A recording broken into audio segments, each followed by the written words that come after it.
Now, he is claiming, I want to paraphrase, I don't want to waste my time going through, but he's saying the children can't navigate technology or be in a digital school because they need to learn to reason before they learn there. A lot of the kids now, he needs to understand, they can, at a very tender age, they can navigate the digital world better than people like Norton or even myself. Many of these kids, they grow up on that. Their brains are wired differently. And because they have access to technology from a very young age, you can't impose your old colonial kind of training mentality on kids in a digital age. It's a whole new concept. We want that to happen. When we talk about a digital society and a digital schools, these are the kids who we want to be trained in areas that will run that society for us. He just doesn't understand the concept.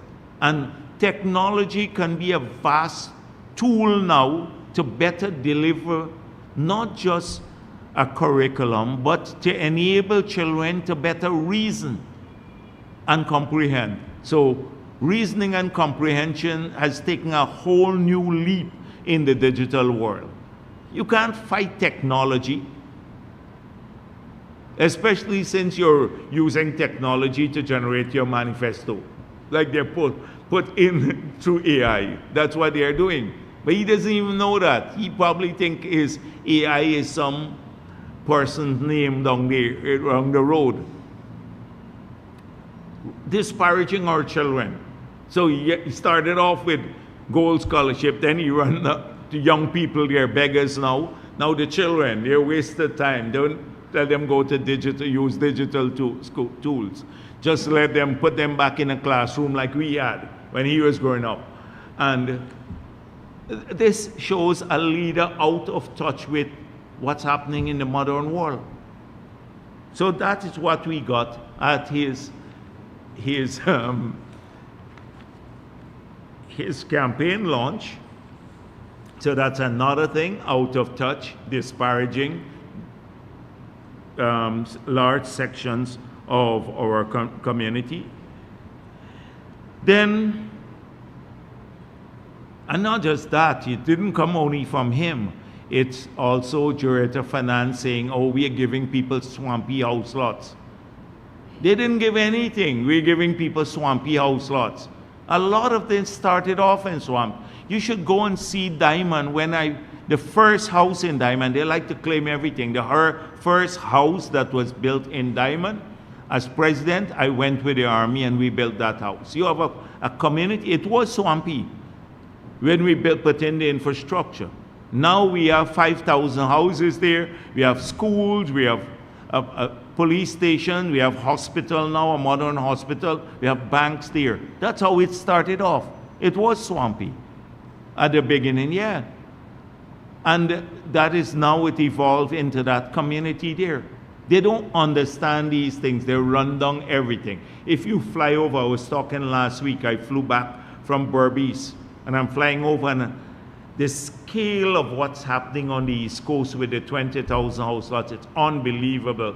That's being prepared now for people who got their allocation. You go down at the back there and you see massive amounts of trucks running and excavators and bulldozers clearing up areas, draining areas from the back there that will now become high-end communities in these areas.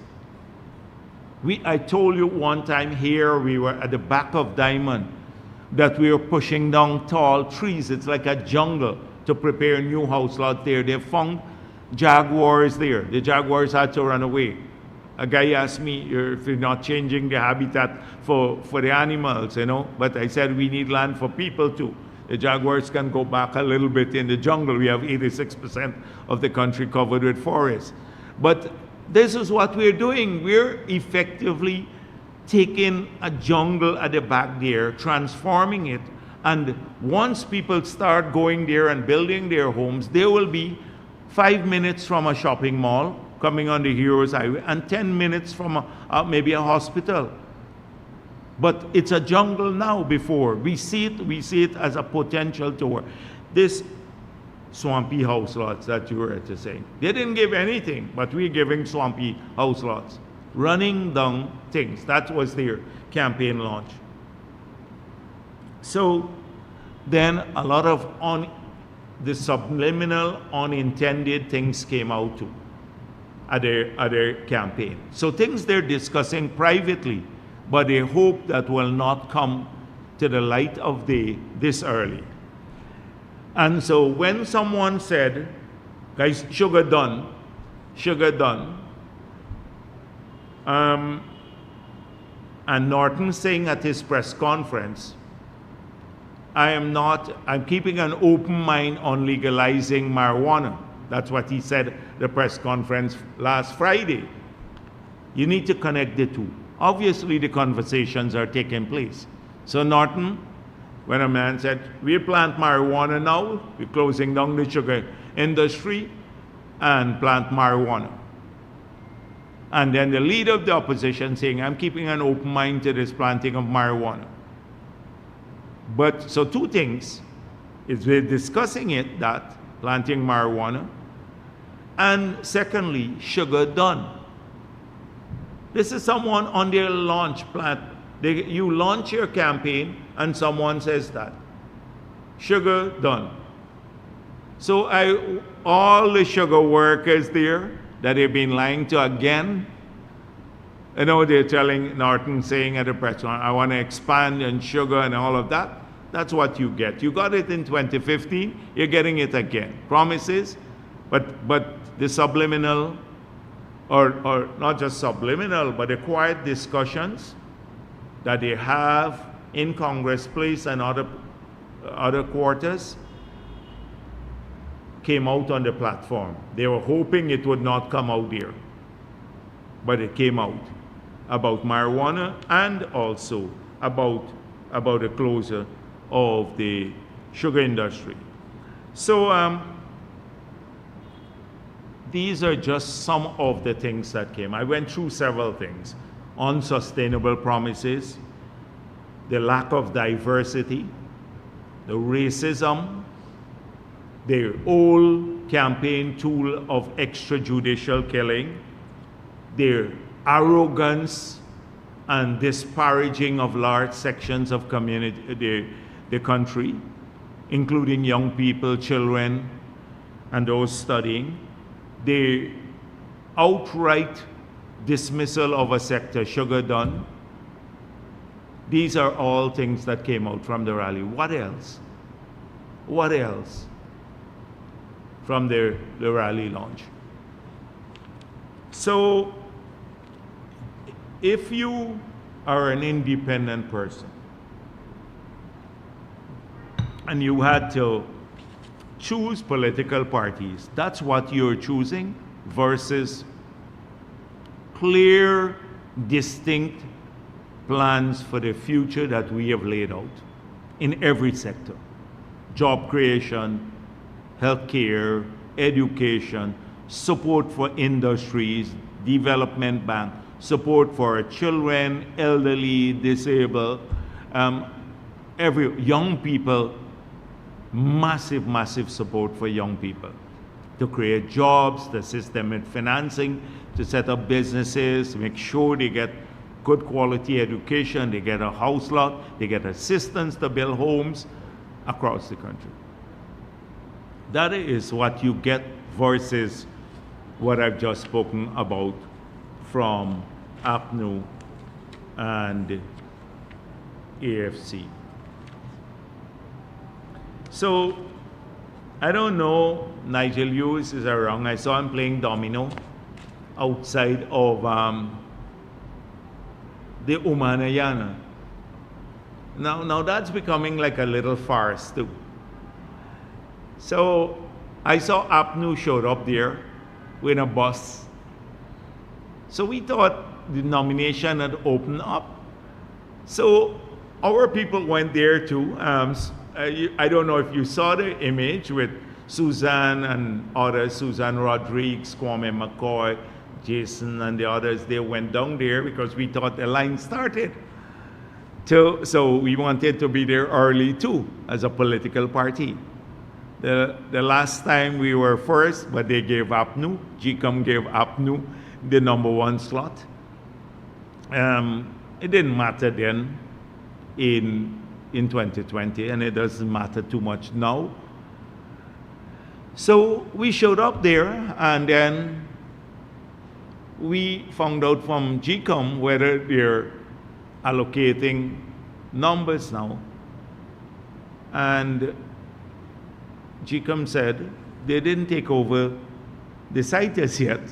So right now they're just lining up in front of Charles' ministry there.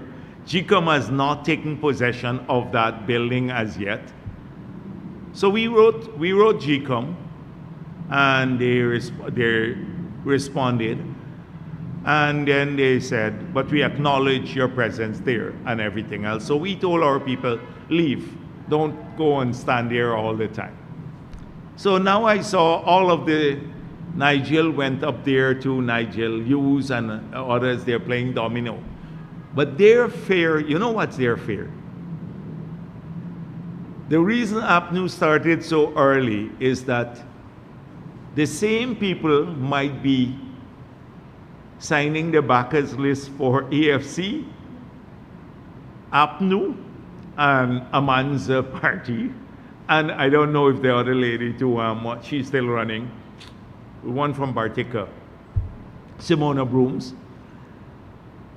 So it's the same group of people there. You saw 2 AFC endorse Norton and jump ship yesterday, some of the councillors there, and they said, oh, we have new diversity. That's part of their team, the 2 persons from the AFC who went back, skipped from AFC and crawled over to the APNU. And they said, oh, we have great diversity. 2 Indo-Guyanese came and endorsed Norton. They're part of the same camp. I think these were AFC councillors over there. So they're just stirring the same pot. So whoever gets the name in first, whichever party gets the name in first, then the other party's list will be deficient if a name repeats itself. So both for the candidates and the backers. So that's why it's such an existential thing for them. For us, we know, I have more, I should show you our candidates list is this huge, we got to narrow it down, and we have backers like, I choose President Trump's word like crazy. You know, right, like large numbers of backers, huge numbers of backers. And we don't have to worry about that duplication that could make our list deficient. Nevertheless, we went there because we're a competitive party. We like to be in the thick of things. So we went after APNU, and then we saw them watching us, and then I told the people, come away. And then we wrote GCOM.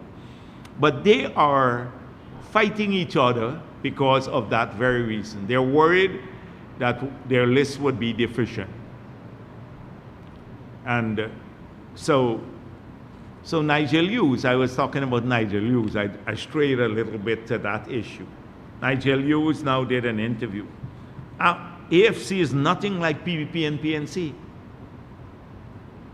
I don't understand what he means by this. These were people who were part of the coalition, who were just busy begging to join back the coalition. There's Nigel Hughes. He's nothing like the PPP or PNC, because there might be nothing. And Norton talking about so he's punning on the word, you know, bald, rat, Bharrat.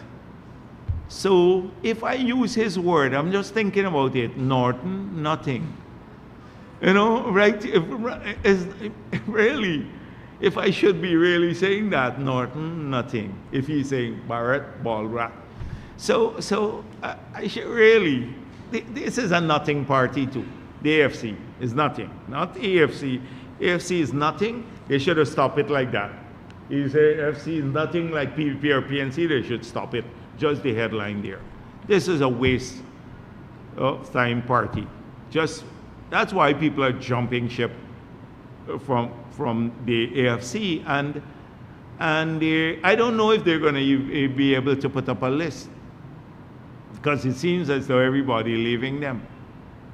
They put out a poll, somebody told me yesterday, that, and they pull it down quickly, who should be our PM candidate, and they put about 10 names.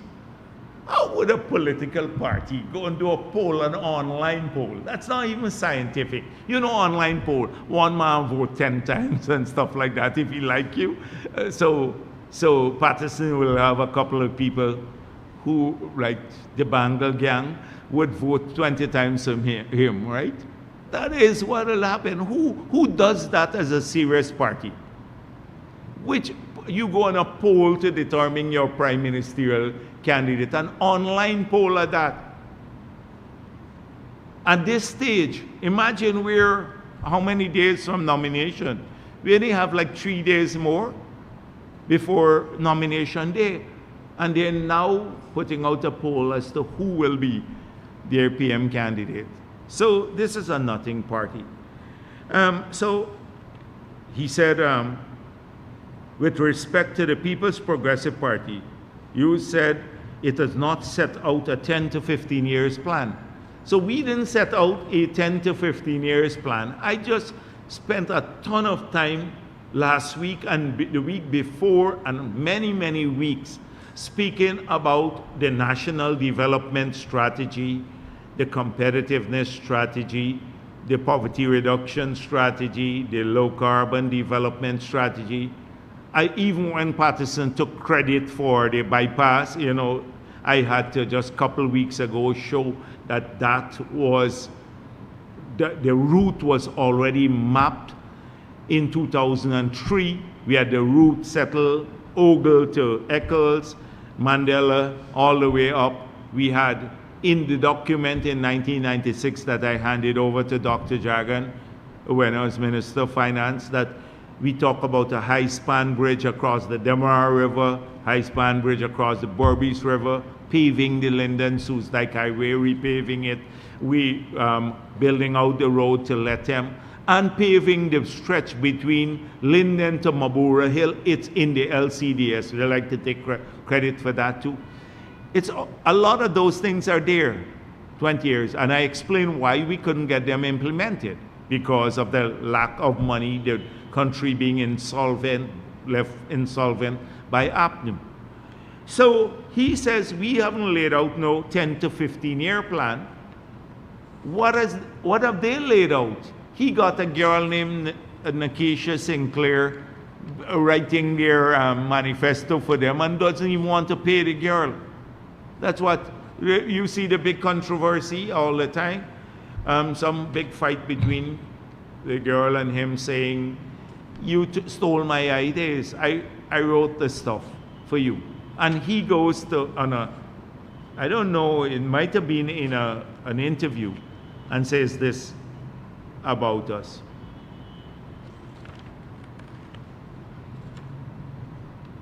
So I'm not gonna waste my time with Nigel Hughes.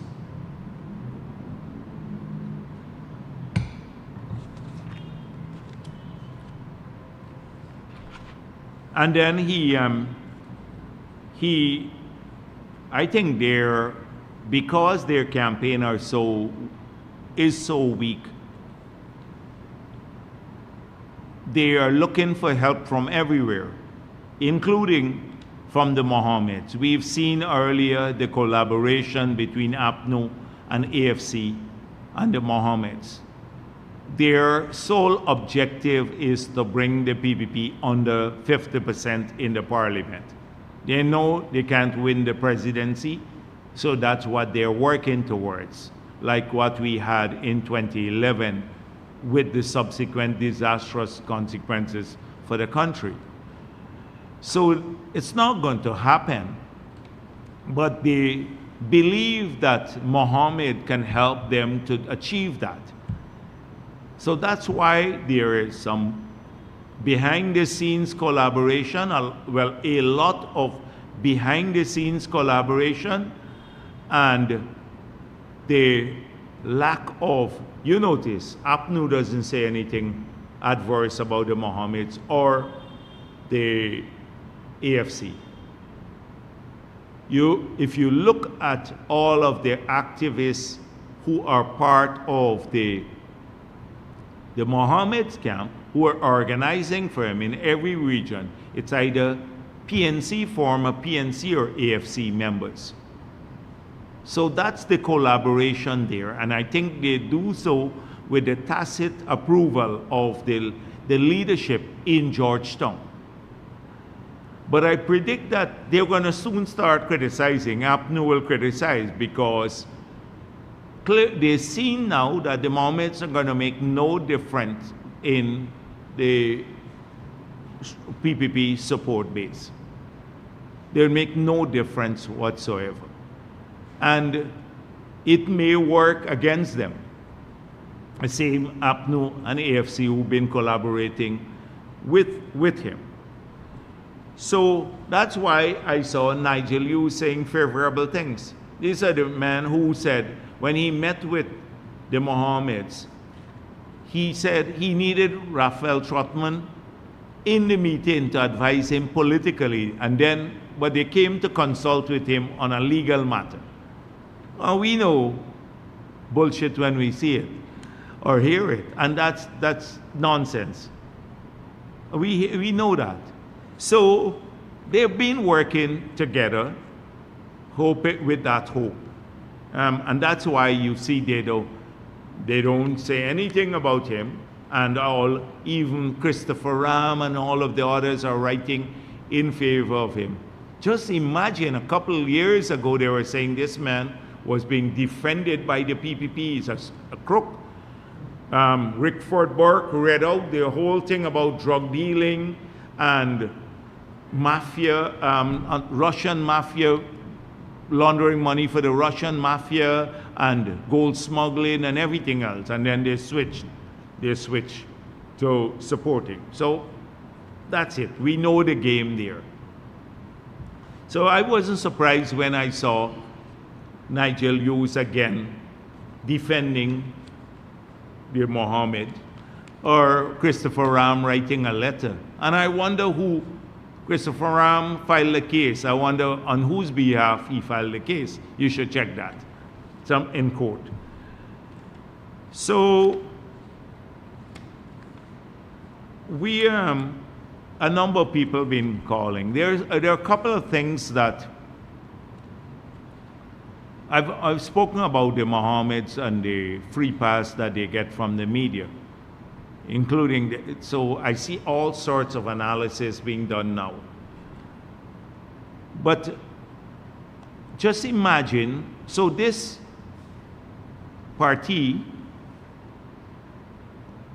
has launched without a press conference, without us knowing their policies or being able to question the leader of the party on their policies or anything else on his track record. It's been launched without that.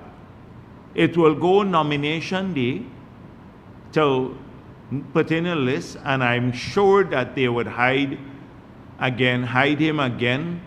Odessa Primus and the others will surround him, and he will not have to give a proper interview again. They'll go to the elections without him saying anything to the media, and that's fine with some sections of the media. Even gets a free pass in bullying people. So they went to they have this way of, what upset me a lot was the Berbice River incident. When it's disparaging for the people who live in these communities and the Tushao. So the village had a day of sport, which a number of people were there, invited there from various parts of the region and elsewhere, a large gathering for their day of sport. So people are free to go to the day of sport. I think Tushao made it clear. And they showed up with about 10 people took out their flags and started waving it in the people's face, run through the community, taking pictures as though the whole gathering there is for them. So they do that very cleverly. They go and they bomb people's pictures and stuff like that, crowds. So the Tushao objected. The Tushao said, you know, here, I didn't give you permission for a political event. You can come to the sport, but not a political event. They tried to bully the Tushao in his own village. And you know the law is quite clear on that. You have to get permission to go to the villages. And try to bully him with thugs that they walk around with. You saw how they tried to bully, including Odessa, Primus tried to bully the journalists from Trinidad. That's what they did. And they refused to comply. And then you had this altercation and the Tushao got involved in it. This is something that is typical, the bullyism. Look at the same thing happened in Region 5. They walked around and went into a man's building to hold a meeting. And the guy said, I didn't give you permission to come into my building to hold no meeting. And the man supports the PPP. When he asked them to leave, Mohammed has this plastic smile on his face, the usual stuff. And the thugs tried to bully the guy again. That is what they do, the thuggish behavior. And they're not going to make much impact, but they're just good at playing the victim. So they posted this image where the Tushao, when they're pushing this stuff in their face, just grabbed it and threw it on the ground, the flag. They posted that to get sympathy. Look, oh, this man is pro-PPP. I don't even know if the Tushao is, he's not card bearer member of the party. But they were just bullying him in his own community. And not a word from all of these NGOs that would, you just try to get someone go into these communities on an even innocent pretext to do research and they don't have the permission. They would just jump up and say, oh, the government allowing people to go into these communities, etc. Not a word from them of condemnation of the bullyism. So that is what's going on. And a lot of people have been coming in to me. They're like from Berbice. And I want to say to them, those who've been coming to me to ask, they've been offered money to go on the Mohammed's list. And it's up to them to decide if they want to, because they want the money, but they don't want the consequences. So if Ramaya gives up his citizenship to go on the list, because you can't be a dual citizen, to be on the list. That happened with the Charandas era when they said Charandas' vote was not valid, although they put him in parliament. When after the no confidence motion, APNU pursued that case. Before that, we turned a blind eye to dual citizens in the parliament. And then APNU took it to court, and the court ruled you can't be a dual citizen and be on the list. So GCOM has put this out, warned political parties, you run the risk of facing consequences, disqualification, etc., if you have dual citizens on your list. So I want to let Ramaya and the others out there and Harbhajan who are walking around with lists, let them either give up their dual citizenship or put their names on the list. And because they're putting other people on risk. And I gather some of the family members, the Mohammed family members are dual citizens. Let them give up their US citizenship too, to be on the list. Then you would know if they're really committed. But I suspect they're not going to do that. They want to put other people at risk. You know, and they will be at risk. They want to put other people at risk, safeguarding themselves, put them in misery. So this is something a number of people have been coming to me I say to people, you decide on your own. If you're going to put your family, you and your family at risk, that's your own decision. Don't come to me afterwards and say you're misled. PPP has nothing to do with it. When you and your families have faced the consequences. So I want to talk a bit more about Sunday. Sunday is our launch at Kitty. We're launching our campaign on Sunday. And I saw already their fear-mongering. Sherrod Duncan is scared, you know.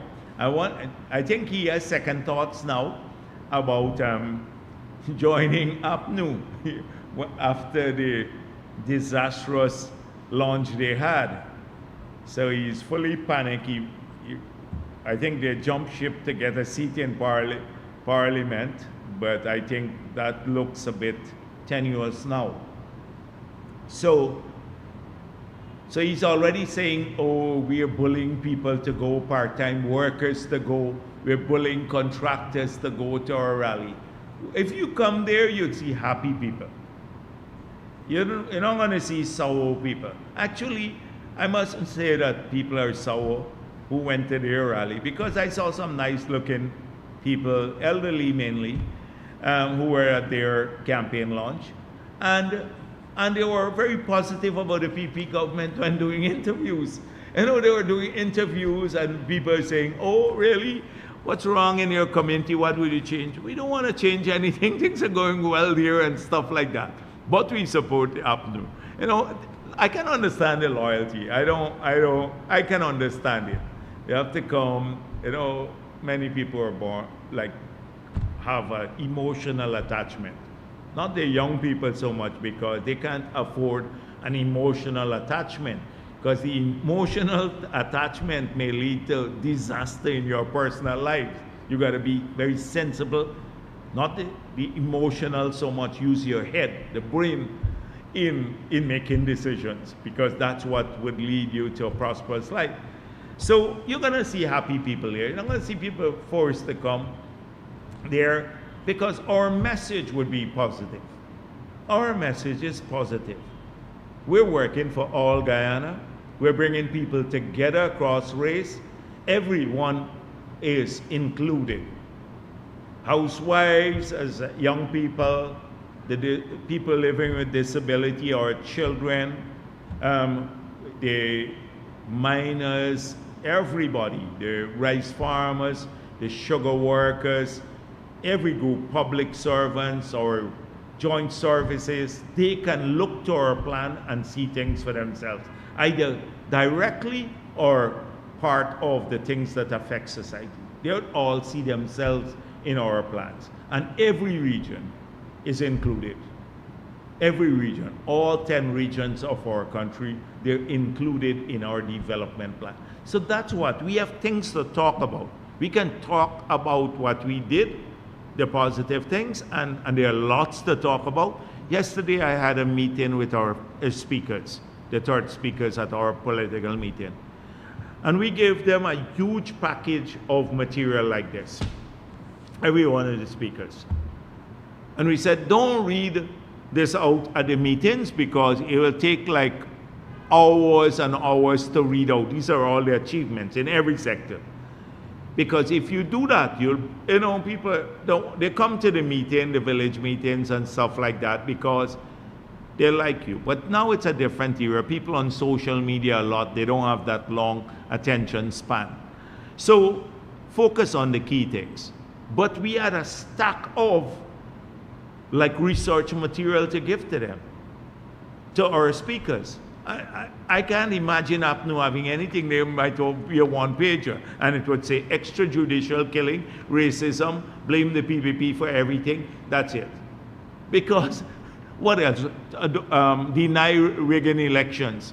Those are their speaking points. I can't imagine them talking about anything major, and tell as many lies as possible. That's their speaker's notes. So our launch will be different. We're talking about changing this country for all of our people. That's what. That positive. And we want people. We're not bullying people to come. We want them to come. I hope they'll come to their launch. It is going to be a short campaign, and we will focus heavily on this. If you look at the energy, I've rarely seen this sort of energy in a campaign. And I've been around for a while. So when we have to put up flags, now I see a ton of people volunteer show up here. And it's happening all across the country. We don't need to pay people to put up our flags. They're coming, they say, can we help? These are in Georgetown. The Georgetown group alone, or the support in Georgetown alone, can manage all the affairs. In the past, we wouldn't have many people from South to put up our flags, etc. So we don't need to send people from the Central and South anymore to put up our flags, because we have groups, party groups, and supporters in these areas who will go and put up their flags or do something of that nature. We've done this. So that energy, I've met with people just walk off the street. It's happening. The farmers come. I met a group from King Grove that came here, and they said, oh, we have some issues. We still have some problems in the areas with drainage and some roads, but farm to market roads, but that cannot wait after we win. That is their attitude, because they know if we don't win the elections, the farm to market roads will not be done, or the drainage and irrigation, because APNU cut that out in their last budget. They know instinctively. The rice farmers, the sugar workers know now they wouldn't have a job. The rice farmers know they're not going to get any help. The miners know they're going to get taxes again. We're trying to re-employ the bauxite workers. We're going to work at trying to reopen bauxite operations in Berbice River. So they know that. So they come here all the time. People of every race. People come from Region 1 and say, I'm going back. Would you like me to take in any material? They're excited about the campaign. I had a young Afro-Guyanese guy came a couple of weeks ago, and on Thursdays a lot of people are here at Freedom House after the press conference to see me. And please don't come in the next 2 weeks, and for 6 weeks I'll be busy. But a lot of people come. And so he came upstairs and he said to me, I thought he had a problem, so I said, how can I help? And he said, I returned to Guyana 4 years ago. I migrated and returned. I have a business, not contracting, and I'm doing extremely well. And he said, how can I help in the campaign? Another young guy, he is from Diamond area. He is a chartered accountant. And he said, he came upstairs and said, how can I contribute? There's just all the time I get that, the traffic into Freedom House, from people who want to be part of it. And it's happening with every race. Our traditional supporters, Indo-Guyanese, are stepping up. They're working, and in the Amerindian communities, don't worry with the few people who go to the Mohammed meeting or APNU meetings, etc. And a lot of the people who are joining or going to his meetings are people who hate the PPP in these communities, because we never got 100% vote. They're just drifting maybe to him a bit. Our support is intact in a lot of these communities, and they are enthusiastic. The young Amerindian kids, the older folks, because they've seen the changes. And in the Afro-Guyanese community, we have a lot of groups everywhere. Norton went to Melanie. No, people didn't even want to pay too much attention to him, because they've not seen them over the years. Here, Nigel Hughes or anyone. We've been there several times at every level. and they come off the road, and people of mixed descent, everyone, because we have a unifying campaign. That's what we are about. And so we're looking forward to the launch. We're looking forward to carrying our list on Monday, and we're looking forward to winning the elections and then resuming work the day after the elections, because we have not stopped working from the first day we took office. We have not stopped. If you go back and look at the images, from the first day we took office, August 2nd, 2020, we've been on the road all the time, every single day, high energy, pushing, transforming communities, getting things done, etc. We still have a lot more to do, and that's what you can expect from us. High energy movement forward, and not lazy, not getting into power and then believing that you've arrived. We've been on the ground every single day. Thank you.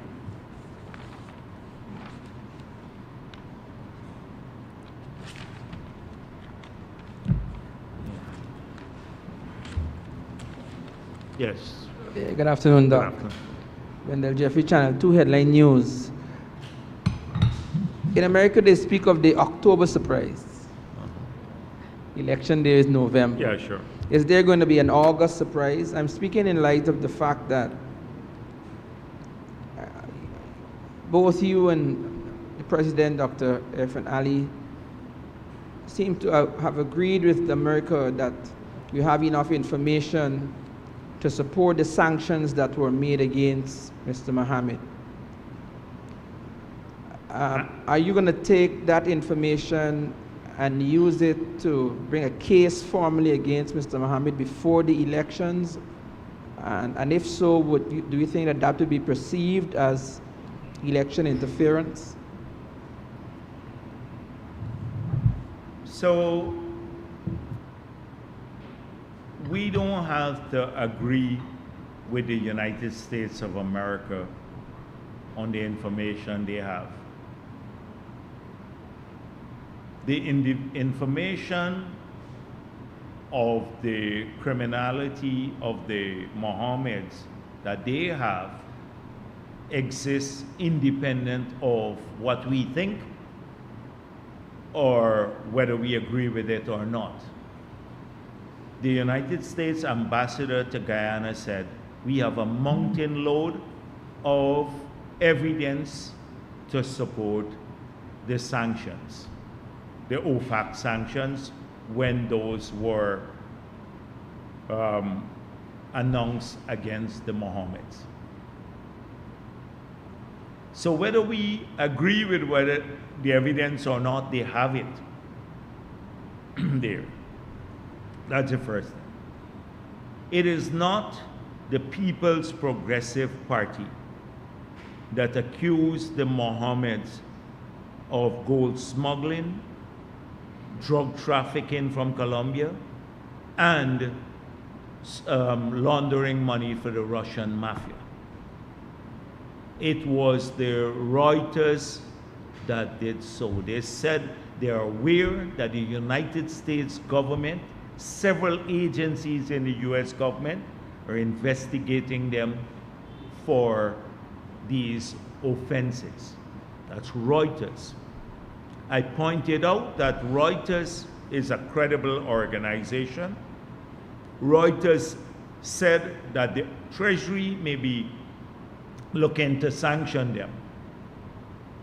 That was 1 year before the sanctions were instituted against the Mohammeds. It came to pass. Reuters was right. And so these things exist independent of us. The vehicle that the Mohammeds, the Lamborghini,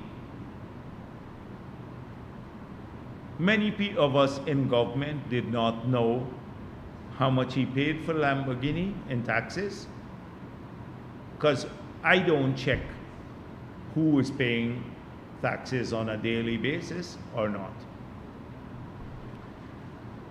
And that is the job of the GRA. The Mohammeds posted the receipt of how much he paid online when responding to someone saying he paid 90-something million for 3 vehicles in taxes. He posted his GRA receipt.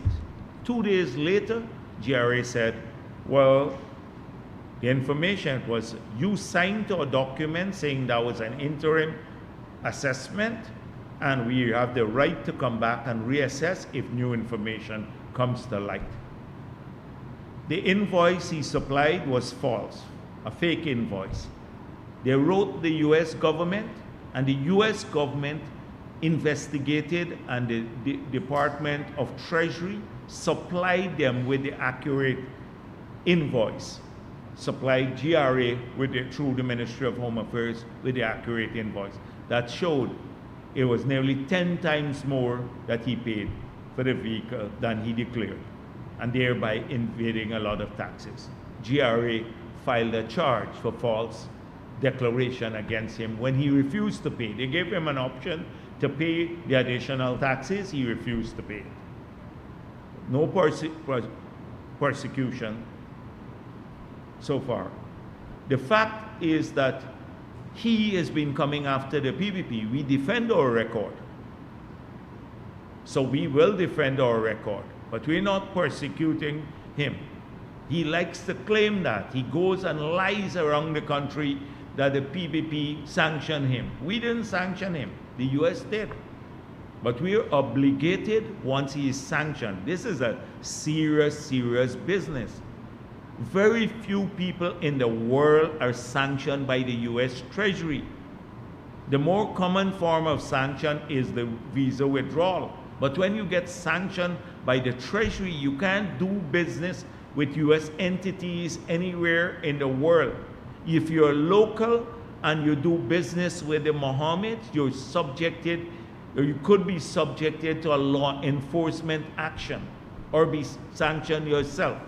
The OFAC statement says this. Not the PPP saying that. That's the standard procedure of OFAC. The several people who've been associated with him have also received the sanction already quietly. You know how many are quiet? They're embarrassed to say they've lost their visas because of association with him. A lot of them, and their families too.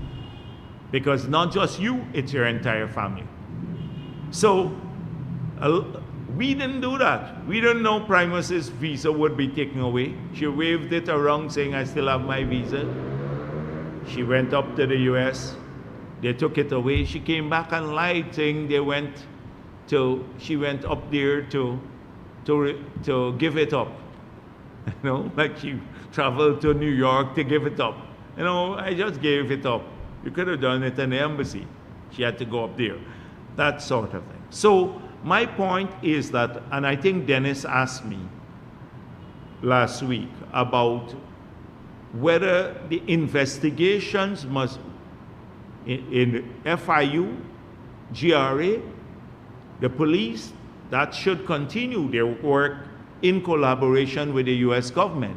They have conversations, they share information. But me, I don't want to get involved in that because he is now a political opponent.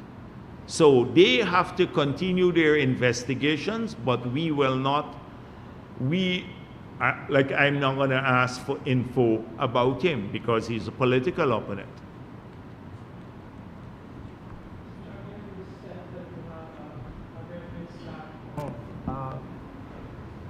People for nominations. I'm wondering, of that stack, what surprises we can expect at that rally launch on Sunday. We are not looking to surprise the country on Monday. We're not dealing with optics, politics. So when they picked their prime ministerial candidate for the APNU, I saw them saying, oh, it's diversity. Your entire campaign is about it's racism and exclusion. And you think by picking just an individual who was part of the past government, who was the prime minister at that time, secretary or assistant, that director of finance, who helped to preside over the most destructive period in terms of Amerindian disenfranchisement from development. And I don't want to list all the things that happened because we know what happened in the 5 years. You think by just putting a face there, you can fool Amerindians. And so we're not into that. We're looking to deliver on a program. So if we had competent people and who can run sectors or are there, we will put them back. We're not looking to juggle people around too much for the optics of it. We have a combination of young people and people who have been there with experience, because you need that. And we are determined at every level in the party, not just on the list, because people tend to look at the national list, but you also have the regional list, we have the local government elections, and then in our party structures, we grow the young people all the time.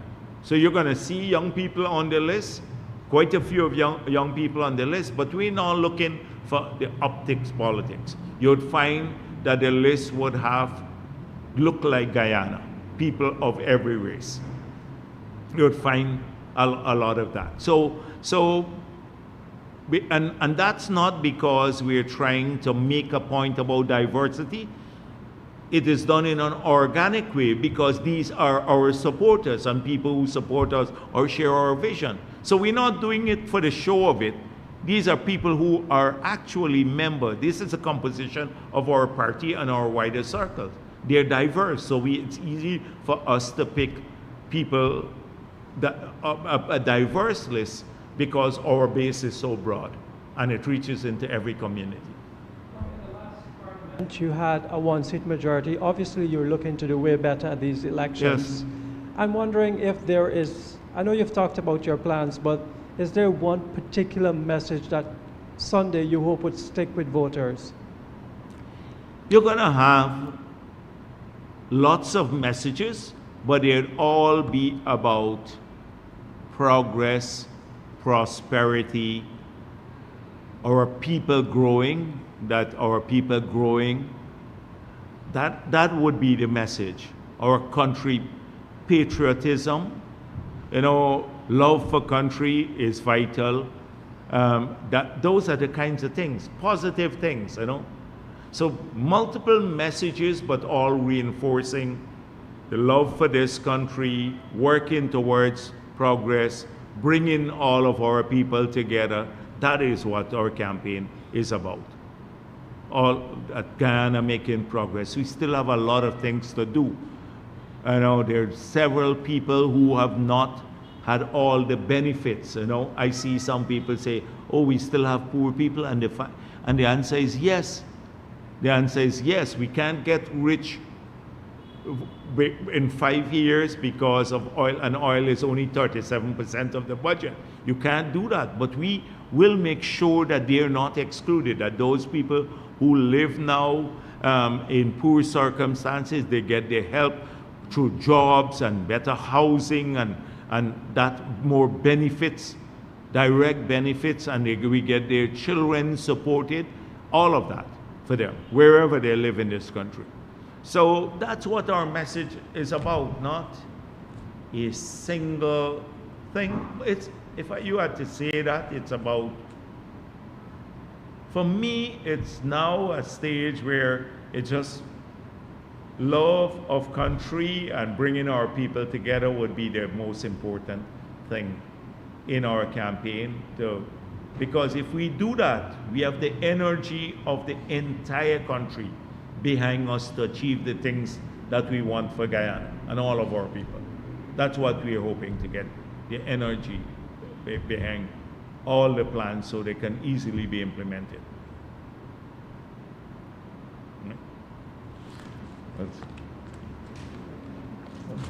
Yes, you done? Yeah. Oh, okay. All right. Thanks. So, yeah. Good afternoon, Dr. Jagdeo. Mikhail Rodriguez for Daybreak News.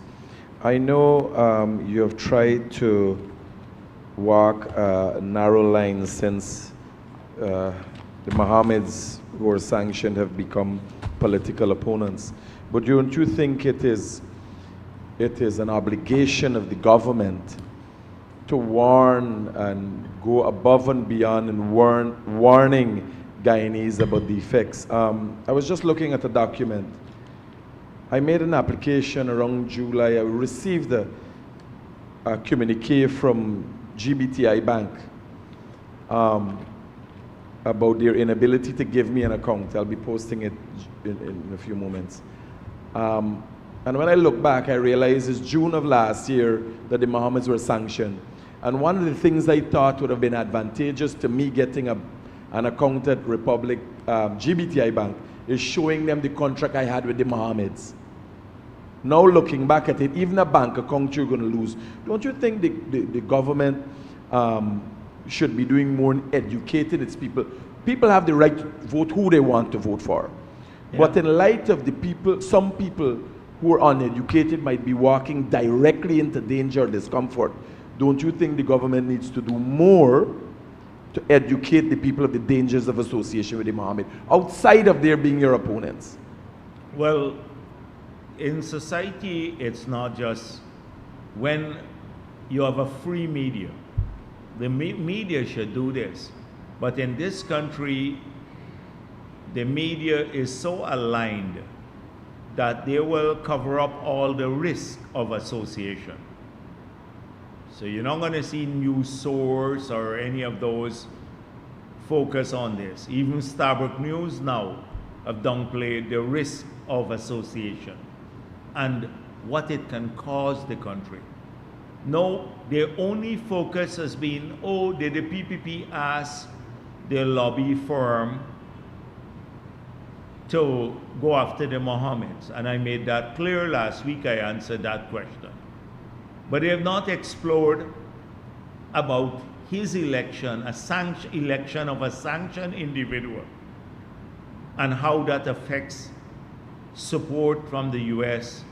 for our sovereignty and territorial integrity. They wouldn't explore that because that is a very important issue for us. But if you do that, then they're worried that it may thwart the master plan that I spoke of earlier. That is the association of all the parties together, working together with the hope that the PPP will come on the 50% in the parliament, APNU, AFC, and the Mohammeds. So they will ignore the threat to the banking system. They make it seem like, oh, we are, so the Mohammeds did that first. Look how this big bad government took away our license to Cambio license.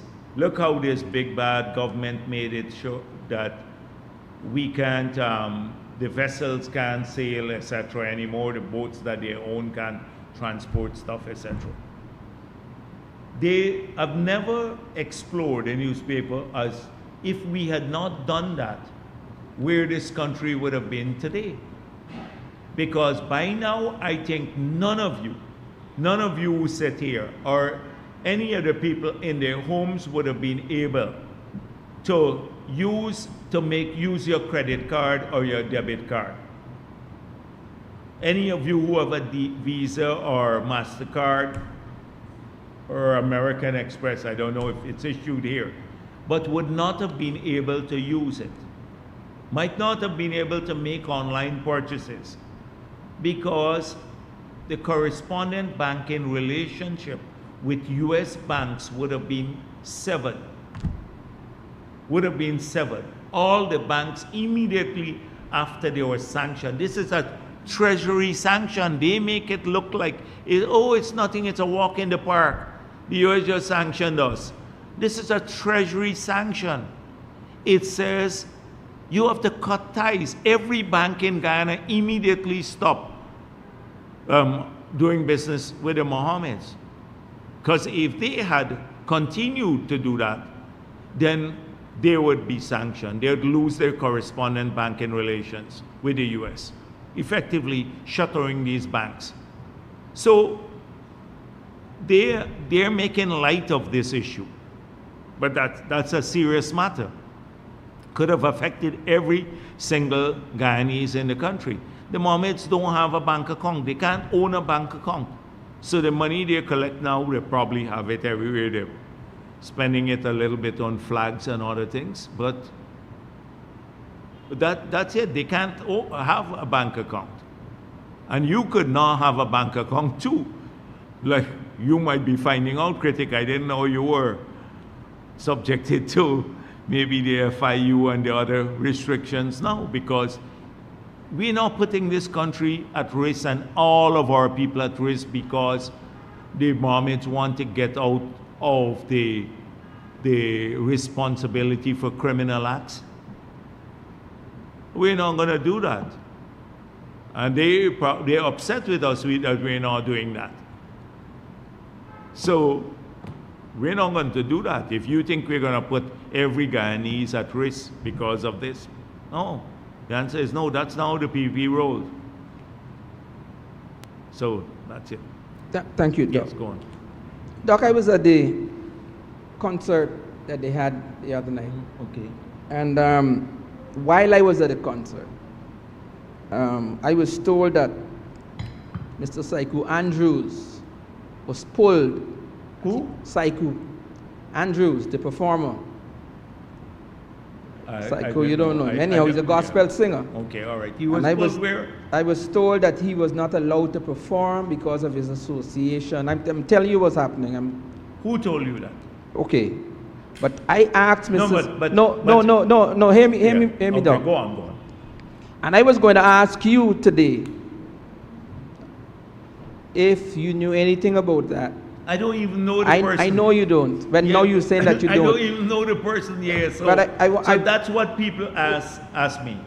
So like, I got a text message from someone. She was former AFC and said, why aren't the security guards at Nari not being paid? So I text her back and said, how would I know this? Are you telling me that they're not being paid? So rather than asking me why they're not being paid, I can find out if they're not being paid.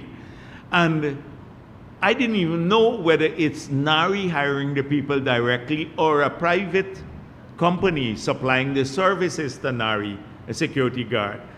So when a question like that comes up, like in this case, I can only say to you, I don't know. I didn't know the gentleman, and I don't know. I can't give you a response because you're asking me something that I don't know about. I will find out why and get back to you, Wendell. That to me, the concert was a very significant concert. Yeah, but I can't editorialize. No. You understand, Wendell? I would not be able, because that's giving you a commentary. If that's right and there is no valid reason, I would say to you, that's wrong. But as of now, I don't know, right? So I can't say to you, should have or should not have been performed. I don't know why. I don't know who the person is, and I don't know why. I'll undertake to find out. Everything beyond this point is speculation and editorializing. I don't want to editorialize. And making a statement, right? I don't want to editorialize. I want to tell you. It is an important concert, yes. And let me state this. It's an important concert. It is wonderful that our people got together there in such large numbers and had a chance to rejoice, give praise. And there should have been no reason why any performer, because of whom they choose to associate with, should have been pulled, if that was the case. So let me make it clear, you have my position on the matter now, because we support the consort, we wanted people to sing. Say that I asked Mr. Andrews, and he wrote back to tell me that the reason he didn't perform had nothing to do with the government or his association with APNU. It was a personal decision that I made prior to my acceptance of being on the you APNU got the list. answer. No, the reason I'm saying this Yes. is because the word out there Oh, is I that didn't know that. he Thank was you. pulled Well, can you read because- it back for me, please, so I Yes. can hear it loud, you know? He said Can we my- focus the camera on this here? This is directly from Mr. Psycho Andrews. He said, my performance had nothing to do, my not performing had nothing to do with the government or my decision to be an APNU candidate. It was a personal decision I made prior to my acceptance of being on the APNU list, and I communicated it with the organizers.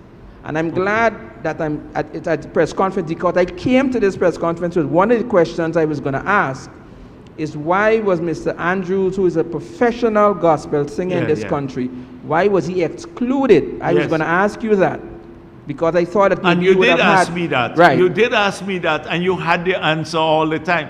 The man said it's a personal decision not to perform, nothing to do with government. Thank you very much for clarifying that, because this is how rumors are started.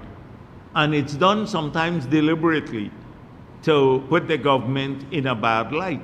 That is it. But we would not have done that. We supported the consort. We are happy. When they posted in the cabinet group, the PM was there and stuff like that, and the images, the president was in Jamaica, everybody was happy about the turnout. It was a massive, massive turnout. We had something like that when I was president that was time in the ground itself. It was a massive one, and all the stands were filled. This is the country that is God-fearing country. And it's lovely to see the big turnout. Jagdeo, over the years, after the PPP, while the PPP was in power during election time and after elections, the PPP has gone to great lengths to garner support or show themselves in a favorable manner and inviting people from opposition, AFC people, PNC people. You know, some people come over recently that have been accused of being wife beaters. PPP still accept them. How is the PPP going to deal with people who come Monday, accept and agree to be a part of a criminal entity, T. Mohammed's?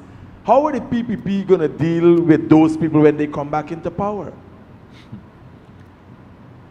Well, clearly, I made it clear, nobody is coming to us to when they get into trouble with the US, etc., to say I didn't know. They're not going to come to us. And if they're associated and in a criminal manner with the Mohammeds, they too have to face the consequences. People have to face accountability. And so that's all I'm going to say on the matter. Yes, please. Good afternoon, Trina Williams, Guyana Chronicle. There's a document in circulation showing that Anug's Mark DeFrance perpetrated a serious act of fraud in the medical field. Do you care to share your views on this? Anog Mark France and his act of forgery. So, you know my view on this guy. He is a nuisance.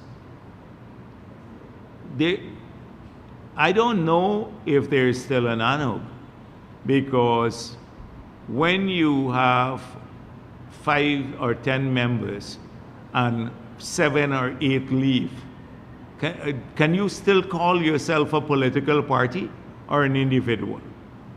And now that the document, I saw it circulated, now that that document has surfaced, I think he needs to give more answers than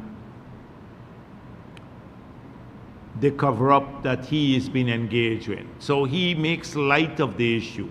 I saw an interview with the Starbuck News where he made light of the issue again and say, oh, it's being dealt with already. That doesn't diminish the seriousness of the act.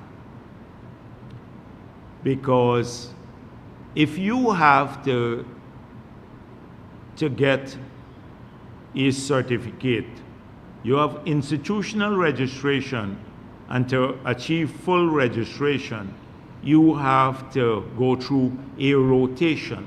That is mean practice, and the doctors, your supervisors have to assess your competency in each area.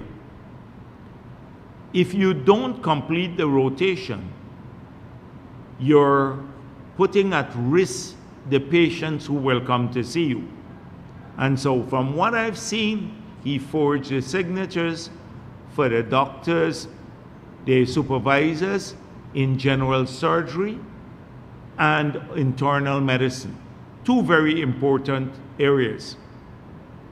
So just imagine had he succeeded with the forgery and had gone on to practice, had he not been caught doing that forgery, he would have been practicing doing surgery on you or your relatives without having the requisite practice and skills, or prescribing medicine to you that if you do internal medicine that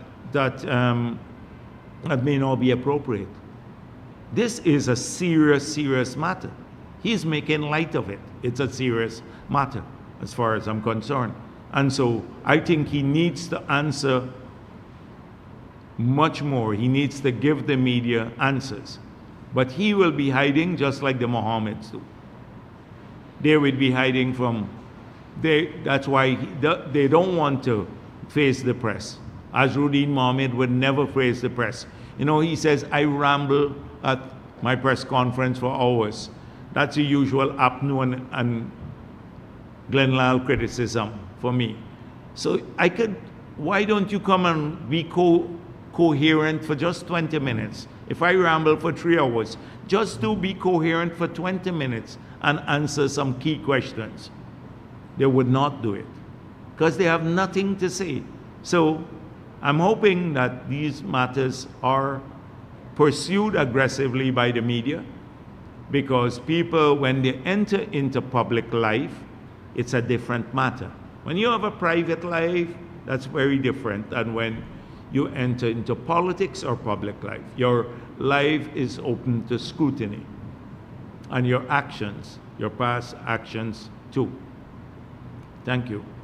Thank you very much. What I'm going to do, I'm going to WhatsApp to some people. I'm going to share it with somebody here, Jason or Kwame, and you get all the images from the July 21st, 2021 about the Enmore Polyclinic. I hope you put them up, some of them. Oh, you want to just share with her the microphone, please? Yes. Do you have, Radha Motilal, NCN. Are you privy to the country's half-year economic performance? Can share with us at this time? No, I've not seen it as yet. I probably have to review it soon. Yeah, but right now the big focus for the next 6 weeks would be on the elections. There's 6 weeks.